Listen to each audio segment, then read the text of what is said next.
ಆನೇಕಲ್ ತಾಲೂಕಿನ ಹೆಬ್ಗೋಡಿ ನಗರಸಭೆ ವ್ಯಾಪ್ತಿಯ ಸಂಪಿಗೆ ನಗರದಲ್ಲಿ ಕರ್ನಾಟಕ ಪ್ರದೇಶ ಭೋವಿ ಕ್ಷೇಮಾಭ್ಯುದಯ ಸೇವಾ ಸಂಘ ವತಿಯಿಂದ ಶಿವಯೋಗಿ ಶ್ರೀ ಸಿದ್ದರಾಮೇಶ್ವರ ಜಯಂತ್ಯೋತ್ಸವ ಸಮಾರಂಭವನ್ನು ವಿಜೃಂಭಣೆಯಿಂದ ಆಚರಿಸಲಾಯಿತು.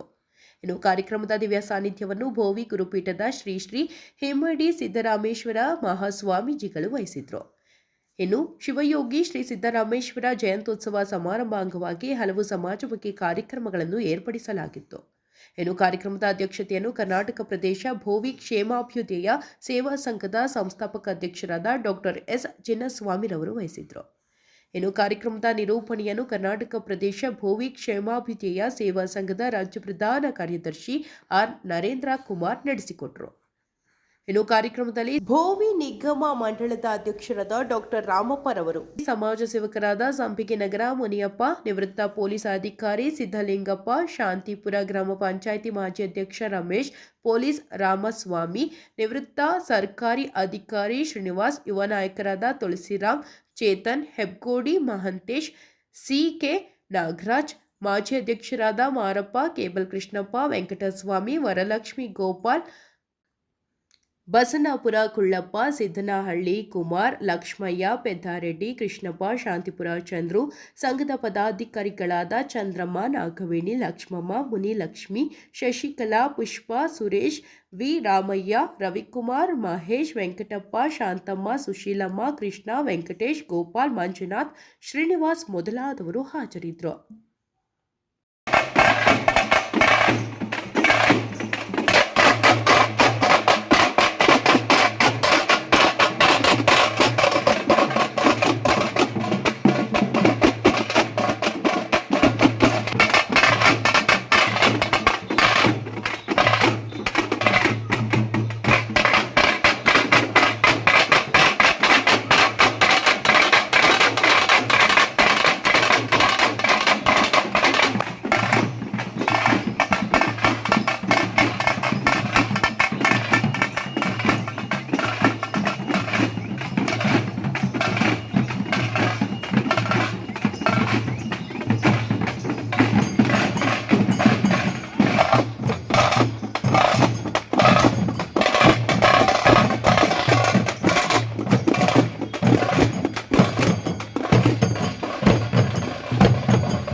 ಮೈಸೂರಿನಲ್ಲಿ ಮತ್ತು ನಮ್ಮ ಗುರುಗಳ ಒಂದು ಆಶ್ರಯದಲ್ಲಿರ್ತಕ್ಕಂಥ ಚಿತ್ರದುರ್ಗ ಇರ್ತಕ್ಕಂಥ ಶಿಕ್ಷಣ ಸಂಸ್ಥೆಗಳಲ್ಲೂ ಕೂಡ ಸೇವೆಯನ್ನು ಮಾಡ್ತಾ ಇದ್ದೇನೆ.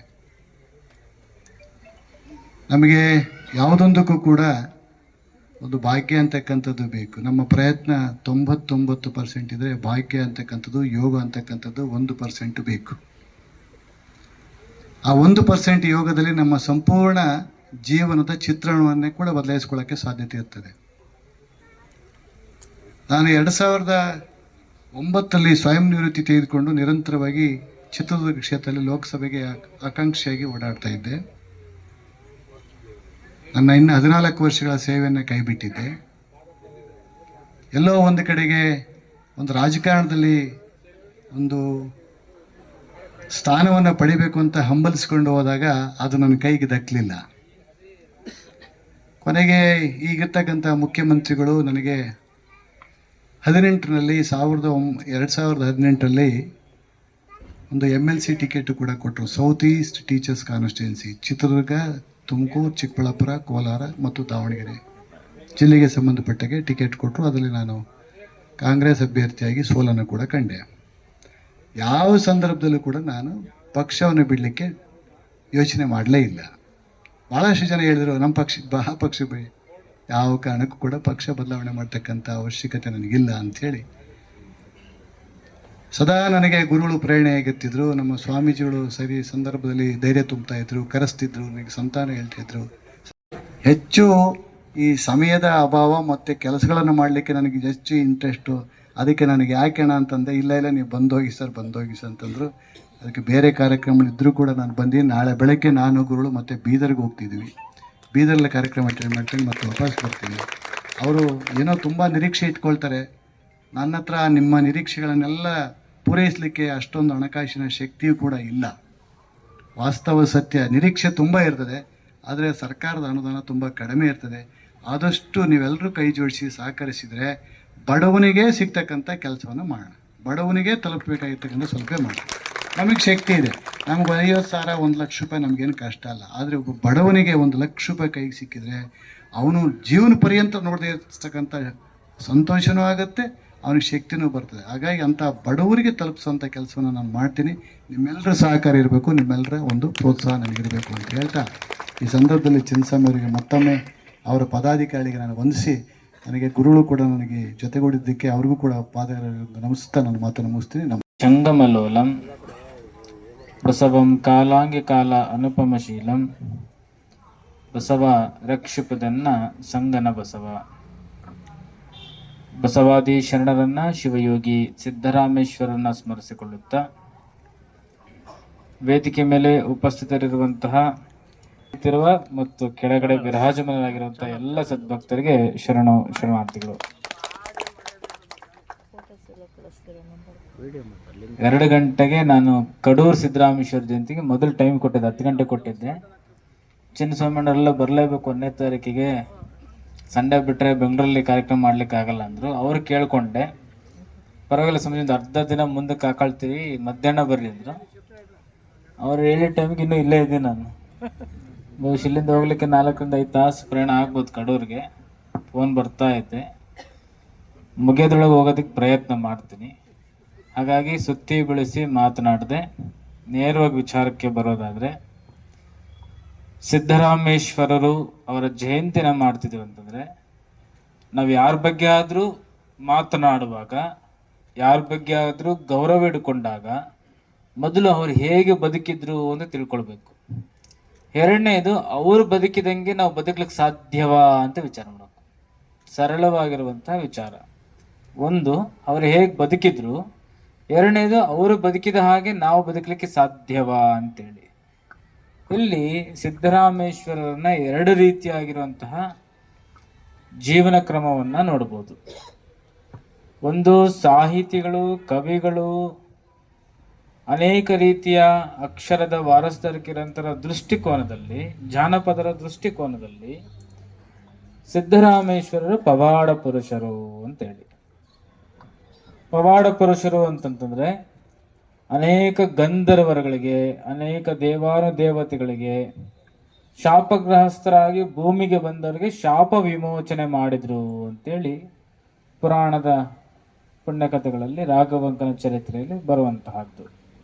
ಇನ್ನು ಸತ್ತವರನ್ನ ಬದುಕಿಸಿದ್ರು ಅನ್ನುವಂಥದ್ದು ಕೂಡ ಪ್ರಾಣಿಗಳಾದಾಗಿ ಮನುಷ್ಯರಾದಾಗಿ ಅವರ ಜೀವನವನ್ನ ಒಂದಿಷ್ಟು ಅವರು ಏನೇ ಕೆಲಸ ಹಿಡಿದ್ರು ಕೂಡ ದಂಡೆ ಹಚ್ಚೋ ತನಕ, ದಡ ಮುಟ್ಸೋ ತನಕ ಬಿಡೋದಿಲ್ಲ. ಅಂತಹ ಸೇವೆಗೆ, ಅಂತಹ ಸಾಮಾಜಿಕ ಸೇವೆಗೆ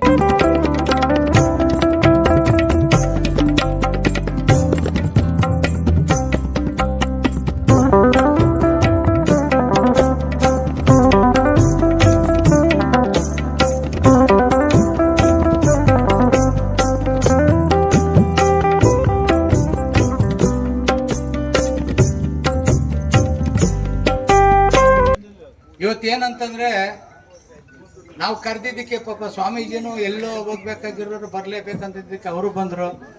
ರಾಮಪ್ಪವರು ಅಷ್ಟೇ ಹೋಗಿ ಕರೆದಿದ್ದಕ್ಕೆ ಇಲ್ಲ ನಮ್ಮ ತಾಲೂಕಿಗೆ ನೀವು ಬರಬೇಕು, ನೀವು ಬರಲೇಬೇಕು, ನೀವು ಬೀದರು, ಗುಲ್ಬರ್ಗ, ರಾಯಚೂರು ಅಂತನಲ್ಲ, ಇಲ್ಲಿನೂ ನಮ್ಮ ಅನೇಕ ಜನ ನಮ್ಮ ಆನೇಕಲ್ ತಾಲೂಕಲ್ಲಿ ಇದ್ದಾರೆ. ಅವ್ರಿಗೆಲ್ಲ ನಿಮ್ಮ ಪರಿಚಯ ಬೇಕು.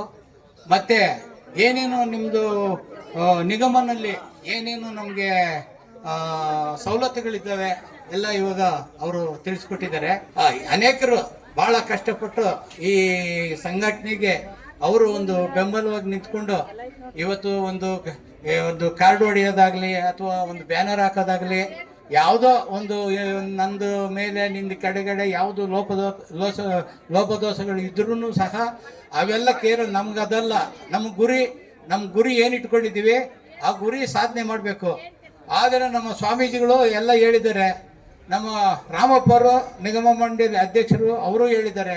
ಎಲ್ಲ ಬಂದು ಇದರಲ್ಲಿ ಭಾಗವಹಿಸೋದಕ್ಕೆ ಹೊಂದಿಸಿ ಸಂಪಂಗಿ ನಗರದ ಸಿದ್ದರಾಮೇಶ್ವರ ಜಯಂತ್ಯೋತ್ಸವನ ಚಿನ್ನಸ್ವಾಮಿಯವರ ಅಧ್ಯಕ್ಷತೆಯಲ್ಲಿ ನಿಗಮದ ಅಧ್ಯಕ್ಷರಾಗಿರುವಂತಹ ಡಾಕ್ಟರ್ ಎಂ ರಾಮಪ್ಪರವರ ನೇತೃತ್ವದಲ್ಲಿ ಇಂದು ಬಹಳ ಅರ್ಥಪೂರ್ಣವಾಗಿದೆ. ಜಯಂತಿಗಳು ಅಂತಂದರೆ ಕೇವಲ ಉತ್ಸವಗಳಲ್ಲ, ಅದೊಂದು ಆಚರಣೆ ಅಂತಂದರೆ ಅಳವಡಿಸಿಕೊಳ್ಳುವಂತಹದ್ದು, ಮೌಲ್ಯಗಳನ್ನು ಅಳವಡಿಸಿಕೊಳ್ಳುವಂತಹದ್ದು, ಶರಣರ ವಿಚಾರಧಾರೆಗಳನ್ನು ಅಳವಡಿಸಿಕೊಳ್ಳುವಂತಹದ್ದು ಅಂತೇಳಿ ಕಾಯಕ ಮತ್ತು ದಾಸೋಹ ಪರಂಪರೆಯನ್ನು ಶರಣರ ವಿಚಾರಗಳಲ್ಲಿ ತಿಳಿಸಿದರೆ, ಅಂತಹ ಕಾಯಕ ದಾಸೋಹವನ್ನು, ಸಮಾಜ ಸೇವೆಯನ್ನು ಜೀವನದಲ್ಲಿ ಮುಡುಪಾಗಿಟ್ಟುಕೊಂಡಂಥ ಚಿನ್ನಸ್ವಾಮಿಯವರು ಈ ಭಾಗದ ಕಟ್ಟಕಡೆಯ ಬೋವಿ ಸಮುದಾಯದ ಜನಗಳಿಗೆ, ಬಡ ವರ್ಗಗಳಿಗೆ ಜಮೀನು, ನಿವೇಶನ, ಮನೆಯನ್ನು ಕಟ್ಟಿಸ್ಕೊಡುವಂಥ ಕಳೆದ 1.5 ದಶಕಗಳಿಂದ ಪ್ರಯತ್ನ ಮಾಡ್ತಾರೆ. ಅವರ ಪ್ರಯತ್ನ ಯಶಸ್ಸಾಗಿದೆ. ಕೋರ್ಟ್ ಮೂಲಕ ಈಗಾಗಲೇ ಅವರಂತಾಗಿದೆ. ಭವಿಷ್ಯ ದಿನದಲ್ಲಿ ಅವರೊಬ್ಬರು ಅಮರತ್ವವನ್ನು ಸಾಧಿಸುವಂತಹ ನಾಯಕರಾಗಿದ್ದರೆ ಅವರ ನೇತೃತ್ವದ ಸಿದ್ದರಾಮೇಶ್ವರ ಜಯಂತಿ ಬಹಳ ಅರ್ಥಪೂರ್ಣವಾಗಿದೆ ಅನ್ನೋಂಥದ್ದನ್ನು ನಾನು ತಿಳಿಸುವುದೇ ಇದೆ. ಸದಾಶಿವ ಆಯೋಗದಿರ್ಬೋದು ಮತ್ತು ಸರ್ಕಾರದ ದ್ವಂದ್ವ ನೀತಿ ಮತ್ತು ಎಲ್ಲೋ ಒಂದು ಕಡೆ ಸಮುದಾಯದ ಶಾಸಕರು ಅಥವಾ ಯಾರೆಲ್ಲ ಜನಪ್ರತಿನಿಧಿಗಳಾಗಿದ್ದಾರೆ ಅವರು ಒಟ್ಟುಗೂಡದೆ ಈ ಒಂದು ಸಮಸ್ಯೆ ಹೆಚ್ಚಾಗ್ತಾ ಇದೆ ಮತ್ತು ಸಮುದಾಯದಲ್ಲೂ ಕೂಡ ಗೊಂದಲಗಳಿದೆ. ಅದಕ್ಕೆ ತಾವೇನು ಹೇಳ್ತೀರಿ? ಯಾವ ರೀತಿಯಾದಂಥ ಹೋರಾಟ? ನಮ್ಮಲ್ಲಿ ಥಿಂಕ್ ಟ್ಯಾಂಕ್ ಇದೆ. ನಾವು ಕಾಲಕ್ಕೆ ಚರ್ಚೆಗಳನ್ನು ಮಾಡ್ತಾ ಇದ್ದೀವಿ. ಸುಪ್ರೀಂ ಕೋರ್ಟ್ ಆದೇಶದ ಹಿನ್ನೆಲೆಯಲ್ಲಿ ಎಲ್ಲ ತಟಸ್ಥ ನೀತಿಯನ್ನು ಅನುಸರಿಸ್ತಾ ಇದ್ವಿ. ಹಾಗೂ ಸದಾಶಿವ ಆಯೋಗದ ಅಂಕಿಅಂಶ, ನಾಗಮೂಲ ಅಂಕಿಅಂಶ ಬಹಳ ಲೋಪದಿಂದ ಕೂಡಿದೆ ಅಂತ ಬಂಜಾರ, ಕೊರಮಕೊರಚ ಸಮುದಾಯಗಳಿಗೆ ಅನ್ಯಾಯ ಮಾಡಿದಂಗೆ ಆಗಿದೆ. ಈ ಹಿನ್ನೆಲೆಯಲ್ಲಿ ಮೀಸಲಾತಿ ಪ್ರಮಾಣ 17 ಇರೋದ್ರಿಂದ 18 ಮಾಡಿ, ಅಲೆಮಾರಿಗಳಿಗೆ 1% ಆಗಿ ಉಳಿದಂಥವ್ರಿಗೆ 5% ಅಥವಾ ಪ್ರತ್ಯೇಕ ಕೇಳಿದರೆ ಪ್ರತ್ಯೇಕವಾಗಿ ಮಾಡಿದಾಗ ಮಾತ್ರ ನಿಜವಾದ ಸಾಮಾಜಿಕ ನ್ಯಾಯ ಆಗುತ್ತೆ ಅನ್ನೋಂಥದ್ದನ್ನು ಮುಖ್ಯಮಂತ್ರಿಗಳಿಗೆ ಮನವಿ ಮಾಡಿದ್ವಿ. ಈ ವಿಚಾರವಾಗಿ ನಾವು ಬರುವಂತಹ ಮಾರ್ಚ್ ತಿಂಗಳಲ್ಲಿ ಮುಖ್ಯಮಂತ್ರಿಗಳಿಗೆ ಮನವರಿಕೆ ಮಾಡುವಂಥ ಒಂದು ಸಮಾವೇಶವನ್ನು ಆಯೋಜಿಸ್ತೀವಿ. ನಾನು ರಾಮಪ್ಪ ಬೋವಿ ಅಭಿವೃದ್ಧಿ ನಿಗಮದ ಅಧ್ಯಕ್ಷ. ನಮ್ಮ ಡಾಕ್ಟರ್ ಚಿನ್ನಸ್ವಾಮಿಯವರ ಈ ಒಂದು ಕರ್ನಾಟಕ ಬೋವಿ ಕ್ಷೇಮಾಭಿವೃದ್ಧಿ ಸಂಘದ ವತಿಯಿಂದ ಆಯೋಜಿಸತಕ್ಕಂಥ 854ನೇ ಸಿದ್ದರಾಮೇಶ್ವರ ಜಯಂತ್ಯೋತ್ಸವಕ್ಕೆ ನನ್ನನ್ನು ಮುಖ್ಯ ಅತಿಥಿಗಳಾಗಿ ಕರೆದು ಇಲ್ಲಿ 2 ಮಾತಾಡಲಿಕ್ಕೆ ಅವಕಾಶ ಕೊಟ್ಟರು. ಈ ಸಂದರ್ಭದಲ್ಲಿ ನಮ್ಮ ಸಮಾಜದ ಮುಖಂಡರುಗಳಿಗೆಲ್ಲ ಕೆಲವು ಸಮಾಜದಿಂದ ಸಿಗಬೇಕಾಗಿರ್ತಕ್ಕಂಥ ಸೌಲಭ್ಯಗಳು ಯಾವ್ಯಾವ ಅನ್ನೋದ್ರ ಬಗ್ಗೆ ಸಂಪೂರ್ಣವಾಗಿ ಮನವರಿಕೆಯನ್ನು ಮಾಡಿಕೊಟ್ಟಿದ್ದೇನೆ. ಹಾಗೂ ನಮ್ಮ ಚಿನ್ನಸ್ವಾಮಿಯವರು ನಿರಂತರ ಪ್ರಯತ್ನದಿಂದಾಗಿ ಬೋವಿ ಸಮುದಾಯದ ಕೆಲವು ಬಡವರಿಗೆ ನಿವೇಶನಗಳು ಕೊಡಬೇಕು ಅಂತಕ್ಕಂಥದ್ದು ಕೋರ್ಟಲ್ಲಿ ಅನೇಕ ವರ್ಷಗಳ ಕಾಲ ಹೋರಾಟ ಮಾಡಿದ್ದಕ್ಕೆ ಅವರಿಗೆ ಕೋರ್ಟಲ್ಲಿ ಅವರಂತೆ ಆಗಿರ್ತಕ್ಕಂಥದ್ದು ಕೇಳಿ ಭಾಳಷ್ಟು ನನಗೆ ಸಂತೋಷವಾಯಿತು. ಇಂಥ ಸಮಾಜಮುಖಿ ಕಾರ್ಯಗಳನ್ನು ಇವರು ಮುಂದುವರಿಸ್ಕೊಂಡು ಹೋದರೆ ಇವರ ಸಹಕಾರಿಯಾಗಿ ಬೆಂಬಲವಾಗಿ ನಾವು ಕೂಡ ನಿಂತಿರ್ತೀವಿ ಅಂತಕ್ಕಂಥದ್ದು ಈ ಸಂದರ್ಭದಲ್ಲಿ ತಿಳಿಸ್ತೇನೆ. ಬೋವಿ ನಿಗಮ ಮಂಡಲದಲ್ಲಿ ಒಂದಷ್ಟು ಅಕ್ರಮಗಳು ಈ ಹಿಂದೆ ನಡೆದಿದ್ದಂಥದ್ದು, ಜೊತೆಗೆ ಅನುದಾನಗಳ ಕೊರತೆ ಇರುವಂಥದ್ದು, ಸರ್ಕಾರನೇ ಒಂದು ರೀತಿಯಾಗಿ ಅವರ ಥರನೇ ಹಣ ಇಲ್ಲ, ಆದರೂ ಕೂಡ ಇನ್ನೆಷ್ಟು ಒತ್ತು ಕೊಡ್ಬೋದು ಮತ್ತು ಈ ಬಡ್ಜೆಟ್ನಲ್ಲಿ ಏನಾದರೂ ತಾವು ವಿಶೇಷವಾಗಿ ಈ ಒಂದು ಸಮುದಾಯಕ್ಕೆ ಕೊಡಬೇಕು ಅಥವಾ ಮಂಡಳಿಗೆ ಕೊಡಬೇಕಿತ್ತು ಮನವಿ ಮಾಡಿದ್ದೀರಾ ಸರ್? ನಾನೀಗಾಗಲೇ 317 ಕೋಟಿ ರೂಪಾಯಿಗೆ ಈ ವರ್ಷದಲ್ಲಿ ಅನುದಾನವನ್ನು ಕೋರಿದ್ದೇನೆ. ಅದಕ್ಕೆ ಸಂಪೂರ್ಣವಾಗಿರ್ತಕ್ಕಂಥ ವರದಿಯನ್ನು ಕೂಡ ನಾವು ಸಲ್ಲಿಸಿದ್ದೇವೆ ನಮ್ಮ ನಿಗಮದ ವತಿಯಿಂದ. ಹಿಂದೆ ಕೆಲವು ಸಮಸ್ಯೆಗಳಿತ್ತು ಅಂತಕ್ಕಂಥದ್ದು ನಾವು ಎಲ್ಲ ನೋಡಿದ್ದೀವಿ ಮಾಧ್ಯಮಗಳಲ್ಲಿ, ಮತ್ತು ವಾಸ್ತವ ಸ್ಥಿತಿಯೂ ಕೂಡ ಹೌದು. ಇದನ್ನು ಸರಿದೂಗಿಸ್ಕೊಳ್ಳೋಕ್ಕೆ ತನ್ನದೇ ಆಗಿರ್ತಕ್ಕಂಥ ಕ್ರಮಗಳನ್ನು ಸರ್ಕಾರದ ವತಿಯಿಂದ ಮುಂದುವರಿಸಿದ್ದೇವೆ. ನಾವು ಸಿ ಗ್ರೂಪ್ಗೆ ಹೋಗ್ಬಿಟ್ರೆ ನಮಗೆ ಜನರಲ್ ಮೆರಿಟ್ಗೆ ನಾವು ಬಂದುಬಿಡ್ತೇವೆ. ಎಲ್ಲೋ ಒಂದು ಕಡೆ ಸಮುದಾಯದ ಜನಪ್ರತಿನಿಧಿಗಳ ನಡುವೆ ಸಮನ್ವಯ ಇಲ್ಲ. ಅಂದರೆ ಪಕ್ಷ ಯಾವುದೇ ಇದ್ಕೊಳ್ಳಿ, ಆ ಒಂದು ಸಮನ್ವಯ ಇಲ್ಲದೆ ಇರೋದ್ರಿಂದ ಇಷ್ಟೊಂದೆಲ್ಲ ಸಾಮಾನ್ಯರು, ಅಂದರೆ ಈ ಸಮುದಾಯದ ಸಾಮಾನ್ಯರು ಕಷ್ಟವನ್ನು ಅನುಭವಿಸ್ಬೇಕಿದೆ. ನೀವೇ ಹೇಳ್ತಿದ್ರಿ ಉತ್ತರ ಕರ್ನಾಟಕ ಮತ್ತು ಬೆಂಗಳೂರು ಸುತ್ತಮುತ್ತಲು ಇರ್ತಕ್ಕಂಥವ್ರಿಗೂ ಆಕಾಶ ಮತ್ತು ಭೂಮಿ ಅಂತ ಹೇಳ್ತಿದ್ರಿ. ಇದ್ರ ಬಗ್ಗೆ ಗಂಭೀರವಾದಂಥ ಏನಾದ್ರು ಚಿಂತನೆಗಳಿದೆಯಾ? ಈಗ ಪ್ರವರ್ಗ ಎ ಬಿ ಸಿ ಅಂತಕ್ಕಂಥದ್ದು ಸರ್ಕಾರದ ಕೊಟ್ಟಿರ್ತಕ್ಕಂಥ ಒಂದು ಆದೇಶ. ಈ ಸಿನಲ್ಲಿ ನಿನ್ನೆ ಕೆಲವು ತಾರತಮ್ಯಗಳು, ಗೊಂದಲಗಳು ಉಂಟಾಗಿರ್ತಕ್ಕಂಥದ್ದಕ್ಕೆ ತಕ್ಷಣಕ್ಕೆ ಸಂಬಂಧಪಟ್ಟಿರ್ತಕ್ಕಂಥ ಕರ್ನಾಟಕ ಪ್ರದೇಶ ಪರೀಕ್ಷಾ ಪ್ರಾಧಿಕಾರಕ್ಕೆ ಪತ್ರವನ್ನು ಕೂಡ ಬರೆದಿದ್ದೇನೆ. ಅದನ್ನು ಸರಿಪಡಿಸ್ತೀವಿ ಅಂತ ಅಧಿಕಾರಿಗಳು ಕೂಡ ಒಪ್ಕೊಂಡಿದ್ದಾರೆ. ಯಾವುದೇ ರೀತಿಯಾಗಿರ್ತಕ್ಕಂಥ ನಮ್ಮ ಸಮುದಾಯದ ವಿದ್ಯಾರ್ಥಿಗಳಿಗೆ ಅನ್ಯಾಯವಾಗಲಿಕ್ಕೆ ಬಿಡೋದಿಲ್ಲ.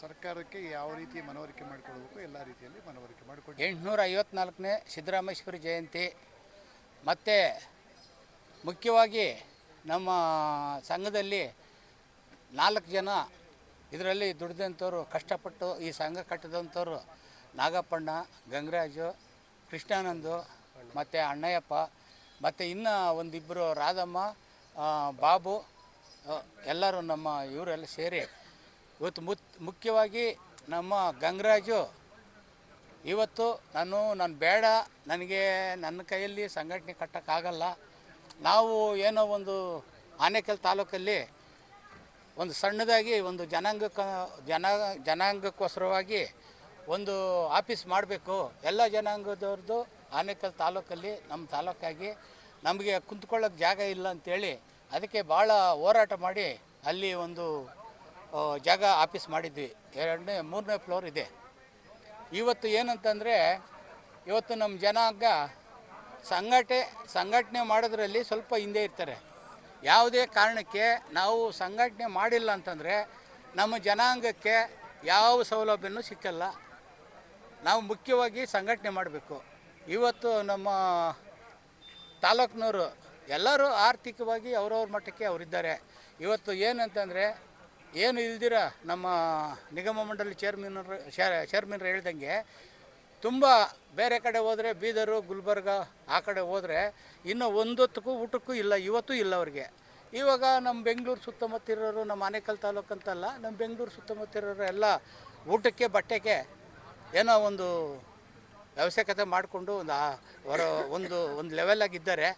ಇವತ್ತೇನಂತಂದರೆ ಎಲ್ಲರೂ ಕೈ ಜೋಡಿಸಿ ಯಾವುದು ನಮಗೆ ಬೆನಿಫಿಟು, ಯಾವುದು ನಮಗೆ ಜನಾಂಗಕ್ಕೆ ಏನು ಸಿಕ್ಕುತ್ತೆ ಸೌಲಭ್ಯ, ಅದಕ್ಕೆಲ್ಲ ಸಂಘಟನೆ ಇದ್ದರೆ ನಾವು ಕೇಳಿ ಹೋರಾಟ ಮಾಡಿ ತಗೋಬೋದು. ಇಲ್ದಿರ ನಮ್ಗೆ ಯಾಕೆ, ನಮಗೇನೋ ಇದೆ, ನಮಗೆ ಊಟಕ್ಕೆ ಬಟ್ಟೆಕ್ಕಿದೆ, ಇನ್ಯಾವನಿಗೆ ಇರೋನು ಹೋರಾಟ ಮಾಡ್ತಾನೆ, ಅವ್ನು ತಗೊಳ್ಳಿ, ನಮಗೇನು ಬೇಕಾಗಿಲ್ಲ ಅಂತ ಅನ್ನೋರು ಕೆಲವ್ರು ಇದ್ದಾರೆ. ಅವರೆಲ್ಲ ದಯವಿಟ್ಟು ಅದನ್ನು ಬಿಟ್ಟು ನಮ್ಮ ಬೋವಿ ಜನಾಂಗ ಕೈ ಜೋಡಿಸ್ಬೇಕು ಅಂತೇಳಿ ನಂದು 2 ಮಾತು ಮಾತಾಡೋಕ್ಕೆ ಅವಕಾಶ ಕೊಟ್ಟಿದ್ದಕ್ಕೆ ನಿಮ್ಮೆಲ್ಲರಿಗೂ ವಂದಿಸಿ ಮುಗಿಸ್ತಾ ಇದ್ದೀನಿ. ಜೈ ಹಿಂದ್, ಜೈ ಕರ್ನಾಟಕ ಮಾತೆ. ಈ ದಿನದ ಅದ್ಭುತವಾದ ಕಾರ್ಯಕ್ರಮ ನೋಡಿ ನನಗೆ ತುಂಬ ಸಂತೋಷ ಆಯಿತು. ನಮ್ಮ ಈ ರಾಜ್ಯ ಸಂಘದ ಅಧ್ಯಕ್ಷರಾದಂಥ ಡಾಕ್ಟರ್ ಚಿನ್ನಸ್ವಾಮಿ ಅವರ ನೇತೃತ್ವದಲ್ಲಿ ಅವರ ಪದಾಧಿಕಾರಿಗಳು ಈ ಕಾರ್ಯಕ್ರಮವನ್ನು ತುಂಬ ಅದ್ಭುತವಾಗಿ ಅಚ್ಚುಕಟ್ಟಾಗಿ ಯಶಸ್ವಿಯಾಗಿ ನಡೆಸಿಕೊಟ್ಟಿದ್ದಾರೆ. ಈ ಕಾರ್ಯಕ್ರಮಕ್ಕೆ ನಮ್ಮ ಕುಲಗುರುಗಳಾದಂಥ ಇಮ್ಮಡಿ ಸಿದ್ದರಾಮೇಶ್ವರ ಸ್ವಾಮಿಗಳು ನಮ್ಮ ನಿಗಮದ ಅಧ್ಯಕ್ಷರು ಬಂದಿದ್ದು ಅದಕ್ಕಿನ್ನೂ ಹೆಚ್ಚಿನ ಶಕ್ತಿಯನ್ನು ತುಂಬಿದೆ. ಇನ್ನು ಮುಂದಿನ ದಿನಗಳಲ್ಲಿ ಸಂಘಟನೆ ರಾಜ್ಯಾದ್ಯಂತ ಇನ್ನೂ ಹೆಚ್ಚಿನ ಕ್ರಿಯಾತ್ಮಕವಾಗಿ ಜನಾಂಗಕ್ಕೋಸ್ಕರ ದುಡಿಲಿ, ನಮ್ಮ ಅಣ್ಣನವರಿಗೆ ಇನ್ನೂ ಆಯಸ್ಸು ಆರೋಗ್ಯವನ್ನು ಕೊಡಲಿ, ಅವರ ಮುಖಾಂತರ ಈ ಸಂಘಟನೆ ಚೆನ್ನಾಗಿ ಬೆಳೆಯಲಿ, ಜನಾಂಗಕ್ಕೆ ಒಳ್ಳೆಯದಾಗಲಿ ಅಂತೇಳಿ ಈ ಸಂದರ್ಭದಲ್ಲಿ ನಾನು ಶುಭಾರೈಸಿದ್ದೇನೆ. ಸಮಸ್ತ ನಾಡಿನ ಜನತೆಗೆ 854ನೇ ಸಿದ್ದರಾಮೇಶ್ವರ ಜಯಂತಿಯ ಶುಭಾಶಯಗಳನ್ನು ತಿಳಿಸುತ್ತಾ, ಇವತ್ತು ಏನು ಈ ಒಂದು ಸುಸಂದರ್ಭದಲ್ಲಿ ಮಾತಾಡಬೇಕು ಅಂತಂದರೆ, ನಮ್ಮ ಒಂದು ಸೌಭಾಗ್ಯವೇ ಸರಿ, ನಮ್ಮ ಕುಲಗುರುಗಳಾದ ಜಗದ್ಗುರುಗಳಾದ ಶ್ರೀ ಇಮ್ಮಡಿ ಸಿದ್ದರಾಮೇಶ್ವರರ ಮಹಾಸ್ವಾಮಿಗಳ ಅವರ ದಿವ್ಯ ಸಾನ್ನಿಧ್ಯದಲ್ಲಿ ನಿಗಮ ಮಂಡಳಿ ಅಧ್ಯಕ್ಷರಾದಂಥ ಡಾಕ್ಟರ್ ಬಿ ರಾಮಪ್ಪರವರ ಅಧ್ಯಕ್ಷತೆಯಲ್ಲಿ ನಮ್ಮ ನೆಚ್ಚಿನ ನಾಯಕರಾದಂಥ ರಾಜ್ಯಾಧ್ಯಕ್ಷರೂ ಆದಂತಹ ಶ್ರೀಯುತ ಡಾಕ್ಟರ್ ಎಸ್ ಚಿನ್ನಸ್ವಾಮಿ ಅವರ ಘನ ಅಧ್ಯಕ್ಷತೆಯಲ್ಲಿ ಈ ಒಂದು ಕಾರ್ಯಕ್ರಮವನ್ನು ಸಿದ್ದರಾಮೇಶ್ವರ ಜಯಂತಿಯನ್ನು ಹಮ್ಮಿಕೊಂಡು ಭಾಳ ಅಚ್ಚುಕಟ್ಟಾಗಿ ನೆರವೇರಿಸಿದ್ದೀರಿ. ಹಾಗೆ ನಮ್ಮ ಸಂಸ್ಥೆಯಲ್ಲಿ ದುಡಿದು ನಮ್ಮನ್ನು ಅಗಲಿದಂಥ ಹಿರಿಯರನ್ನು ಸಹ ಸ್ಮರಣೆಯನ್ನು ಮಾಡುವಂಥ ಕಾರ್ಯಕ್ರಮವನ್ನು ಹಮ್ಮಿಕೊಂಡಿದ್ದು, ಈ ಕಾರ್ಯಕ್ರಮದಲ್ಲಿ ಎಲ್ಲರನ್ನೂ ಗೌರವಪೂರ್ವಕವಾಗಿ ನಡೆಸ್ಕೊಂಡಿದ್ದೇವೆ ಅನ್ನೋದನ್ನು ಹೇಳ್ತಾ, ಮುಂದಿನ ದಿನಗಳಲ್ಲಿ ನಮ್ಮ ಜನಾಂಗ ಹೆಚ್ಚಿನ ರೀತಿಯಲ್ಲಿ ಒಂದಾಗಿ ಒಗ್ಗಟ್ಟಾಗಿ ವಿದ್ಯಾಭ್ಯಾಸದಲ್ಲಾಗಲಿ ಇನ್ನೊಂದಾಗಲಿ ಆರ್ಥಿಕವಾಗಲಿ ಎಲ್ಲ ರೀತಿಯಲ್ಲೂ ಮುಂದುವರಿಬೇಕಂತ ಆಶಿಸಿದ ಆ ವಿಚಾರವಾಗಿ ನಾವು ಹೋರಾಟಕ್ಕೆ ಸದಾ ಸಿದ್ಧ ಇರ್ತೇವೆ ಅಂತ ಹೇಳ್ತಾ, ಶ್ರೀ ಶಿವಯೋಗಿ ಗುರು ಸಿದ್ದರಾಮೇಶ್ವರ ಜಯಂತ್ಯೋತ್ಸವವನ್ನು ನಮ್ಮ ಸಂಘದ ಅಧ್ಯಕ್ಷರಾದಂತಹ ಡಾಕ್ಟರ್ ಎಸ್ ಚಿನ್ನಸ್ವಾಮಿ ಅವರ ಒಂದು ನೇತೃತ್ವದಲ್ಲಿ ಬಹಳ ವಿಜೃಂಭಣೆಯಿಂದ ನಾವೆಲ್ಲ ಸೇರಿ ಆಚರಣೆ ಮಾಡ್ತೀವಿ. ಈ ಒಂದು ಕಾರ್ಯಕ್ರಮಕ್ಕೆ ನಮ್ಮ ಪರಮ ಪೂಜ್ಯ ಜಗದ್ಗುರುಗಳು ಆಗಮಿಸಿದ್ದು ಮತ್ತು ಕರ್ನಾಟಕ ಭೋವಿ ನಿಗಮದ ಅಧ್ಯಕ್ಷರು ಆಗಮಿಸಿದ್ದು ನಿಜಕ್ಕೂ ಈ ಸಂಘದ ಒಂದು ಅಭಿವೃದ್ಧಿಗೆ ಕಾರಣ ಅಂತ ಹೇಳ್ತೀವಿ. ಅವರ ಕೃಪೆ ಆಶೀರ್ವಾದ ಸದಾ ಇರುತ್ತೆ ಅನ್ನೋ ಭಾವನೆಯಿಂದ ಇವತ್ತು ಏನು ನಾವು ಗುರು ಸಿದ್ದರಾಮೇಶ್ವರ ಆಚರಣೆ ಮಾಡ್ತಾ ಇದ್ದೀವಿ, ಅವರ ತತ್ವಗಳು ಏನಿದೆ, ಅವರ ಕಾಯಕ ಏನಿದೆ, ಅವರ ಒಂದು ಮೂಲ ಹಠವಾದಿಯಾಗಿ ಜನಿಸ್ತಾರೆ, ಕಾಯಕಯೋಗಿಯಾಗಿ, ಕರ್ಮಯೋಗಿಯಾಗಿ, ಶಿವಯೋಗಿಯಾಗಿ ಹೇಗೆ ಜಗತ್ ಪ್ರಸಿದ್ಧ ಆಗ್ತಾರೆ, ಆ ಪ್ರಸಿದ್ಧ ತತ್ವಗಳು ನಮ್ಮ ಸಮಾಜಕ್ಕೆ ಅನುಕೂಲ ಆಗಲಿ, ನಮ್ಮ ಸಮಾಜ ಜನರು ಎಲ್ಲರೂ ಬಳಸ್ಕೊಳ್ಳಿ ಅನ್ನೋ ವಿಚಾರಧಾರೆಗಳನ್ನು ಇವತ್ತು ನಾವು ಇಲ್ಲಿ ಆಚರಣೆ ಮಾಡುವ ಮುಖಾಂತರ ನಮ್ಮ ಸಮಾಜ ಜನರಿಗೆ ತಿಳಿಸಿರ್ತೀವಿ. ಹಾಗಾಗಿ ಇವತ್ತು ಯಶಸ್ವಿ ಕಾರಣಕರ್ತರಂತಹ ಎಲ್ರಿಗೂ, ಸಂಘದ ಪದಾಧಿಕಾರಿಗಳಿಗೂ ಹೃದಯಪೂರ್ವಕ ಅಭಿನಂದನೆಗಳನ್ನು ಈ ಮೂಲಕ ತಿಳಿಸೋಕ್ಕೆ ಇಷ್ಟಪಡ್ತೀನಿ. ಭೋವಿ ಸಂಘದ ಅದ್ಧೂರಿಯಾಗಿ ಇನ್ನೂ ಮಾಡಬೇಕು ಅಂತೇಳಿ ನಮ್ಮ ಚಿನ್ನಸ್ವಾಮಿ ಸರ್ ಇರೋದ್ರಿಂದ ನಮಗೆ ತುಂಬಾ ಅನುಕೂಲ ಆಗ್ತಾಯಿದೆ. ಅಗಲಿರೋಂತಹ ನಮ್ಮ ಡಾಕ್ಟರ್ ಚಿನ್ನಸ್ವಾಮಿ ಅಣ್ಣವರು ಇದೆಲ್ಲ ನೆರವೇರಿಸಿ ಡೊಳ್ಳು ಕುಣಿತ ಮತ್ತು ಎಲ್ಲ ವ್ಯವಸ್ಥೆ ಮಾಡಿ ಎಲ್ಲ ಅವರ ಮುಖಾಂತರವಾಗಿಯೇ ಎಲ್ಲ ನಡೆಸ್ಕೊಂಡು ಬರ್ತಾಯಿದ್ದಾರೆ. ಇನ್ನು ಜನಸಂಖ್ಯೆ ತುಂಬ ಸೇರಬೇಕು, ಇದೇ ಥರ ಎಲ್ಲ ಥರ ಎಲ್ಲ ಮಾಡ್ಕೊಂಡು ಹೋಗಬೇಕು, ಇವ್ರ ಥರನೇ ಎಲ್ಲ ಮುಂದೆ ಬರಬೇಕು. ಎಲ್ಲದಕ್ಕೂ ನಮ್ಮ ಸಾರು ಡಾಕ್ಟರ್ ಚಿನ್ನಸ್ವಾಮಿಯವರು ತುಂಬ ಶ್ರಮವಹಿಸಿ ಇಷ್ಟೆಲ್ಲ ಕಷ್ಟಪಟ್ಟು ಎಲ್ಲ ಇದು ಮಾಡಿ ಇಷ್ಟು ಅವರು ದೊಡ್ಡ ವ್ಯಕ್ತಿ ಆದ್ರೂ ಏಜ್ ಆಗಿದ್ರು ನಡೆಸ್ಕೊಂಡು ಬರ್ತಾಯಿದ್ದಾರೆ. ಜಯಂತಿ ಉತ್ಸವ ಮಾಡ್ತಾ ಇದ್ದೀವಿ ನಾವು.